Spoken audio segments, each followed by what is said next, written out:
Hi friends, welcome back to Kavya C S creation. Friends, ಇವತ್ತೊಂದು ದೇವರಿಗೆ ತುಂಬಾ ಶ್ರೇಷ್ಠವಾಗಿರುವಂತಹ, ಬೇಗನೆ ಮಾಡುವಂತಹ ಒಂದು ಸಿಂಪಲ್ ಆದಂತಹ ದೇವರ ನೈವೇದ್ಯ ತೊಗೊಂಡು ಬಂದಿದ್ದೀನಿ.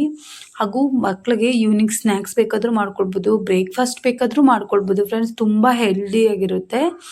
ತುಂಬ ಏನು ಇಂಗ್ರೀಡಿಯೆಂಟ್ಸ್ ಬೇಕಾಗಿರೋದಿಲ್ಲ. ಕೇವಲ ಕಡಿಮೆ ಇಂಗ್ರೀಡಿಯೆಂಟ್ಸಲ್ಲಿ ತುಂಬ ರುಚಿಕರವಾದ ನೈವೇದ್ಯ ಆಗಿರ್ಬೋದು, ಅಥವಾ ಮಕ್ಕಳಿಗೆ ಸ್ನ್ಯಾಕ್ಸ್ ಆಗಿರ್ಬೋದು, ಬೆಳಗ್ಗೆ ಬ್ರೇಕ್ಫಾಸ್ಟ್ ಆಗಿರ್ಬೋದು, ಯಾವ್ದು ಬೇಕಾದರೂ ಮಾಡ್ಕೊಳ್ಬೋದು. ಫ್ರೆಂಡ್ಸ್, 5 ನಿಮಿಷದಲ್ಲಿ ಆಗೋಗುತ್ತೆ. ತುಂಬ ಹೆಲ್ದಿ ಕೂಡ ಇರುತ್ತೆ. ಇವಾಗ ನಾನು ಅವಲಕ್ಕಿ ತೊಗೊಂಡಿದ್ದೀನಿ. ಅವಲಕ್ಕಿನ ಸ್ವಲ್ಪ ಒಂದು 3-4 ಸಲ ತೊಳ್ಕೊಂಡ್ಬಿಡಿ ಸಾಕು. ಅದು ತೊಳೆದಾದ್ಮೇಲೆ ಅದನ್ನು ಹಾಗೆ ಬಿಡಿ, ಅಂದರೆ ನೀರೆಲ್ಲ ತೆಗೆದ್ಬಿಟ್ಟು ಹಾಗೇ ಇಡಿ. ಆ ತೇವಾಂಶಕ್ಕೇ ಹಳ್ಕೊಳ್ಳುತ್ತೆ. ಒಂದು ಓಳಷ್ಟು ಕಾಯಿ ತುರಿ ಸೇರಿಸ್ಕೊಳ್ತಾ ಇದ್ದೀನಿ. ಇಲ್ಲಿ ಬಾಳೆಹಣ್ಣು, ಪಚ್ಚ ಬಾಳೆಹಣ್ಣಾದರೂ ಸರಿ, ಏಲಕ್ಕಿ ಬಾಳೆಹಣ್ಣಾದರೂ ಸರಿ ಫ್ರೆಂಡ್ಸ್, ಯಾವುದು ನಿಮಗೆ ಸಿಗುತ್ತೆ ಅದನ್ನು ಸೇರಿಸ್ಕೊಳ್ಳಿ. ನೀಟಾಗಿ ಸಣ್ಣ ಸಣ್ಣದಾಗಿ ಈ ಥರ ಸ್ಲೈಸಸ್ಸಾಗಿ ಕಟ್ಕೊಳ್ಳಿ.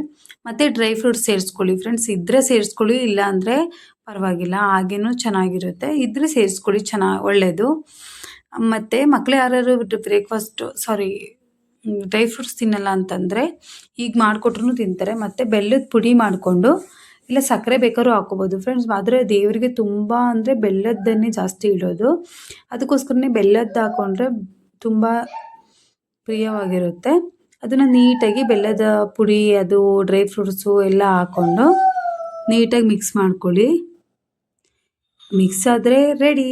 ಇಷ್ಟು ಈಸಿಯಾಗಿ ದೇವರಿಗೆ ನೈವೇದ್ಯ ಹಾಗೂ ಮಕ್ಕಳಿಗೆ ಸ್ನ್ಯಾಕ್ಸ್ ಇಷ್ಟು ಈಸಿಯಾಗಿರುತ್ತೆ ಅಂತ. Thank you.